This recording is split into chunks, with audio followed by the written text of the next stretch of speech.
আসসালামু আলাইকুম। আল্লাহর রহমতে সবাই আপনারা ভালো আছেন। যে দোয়া কখনো বৃথা যায় না, সেই দোয়া আজকে আপনার সাথে আমরা শেয়ার করব। একজন ব্যক্তি প্রতিদিন আল্লাহর কাছে একটি দোয়া করত, কিন্তু মাসের পর মাস কেটে যেতে লাগলো, কিন্তু তার কোনো দোয়ার কোনো সাড়া আসলো না। আমাদের মধ্যে অনেকেই আছে যে এইরকমটাই ভাবি সকাল। ঠিক তখনই এক জ্ঞানী ব্যক্তি তাকে বললেন, আল্লাহ তিনভাবে দোয়ার জবাব দেন। হয় তুমি যা চেয়েছো তা দিয়ে দেন, অথবা তার চেয়ে উত্তম কিছু দিয়ে দেন।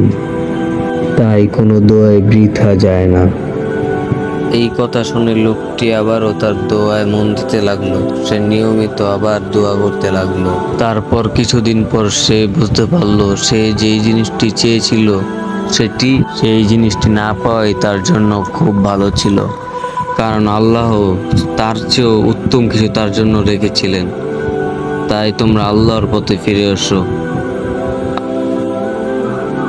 ইনশাল্লাহ সবে আল্লাহর পথে ফিরে আসবে। আমিন।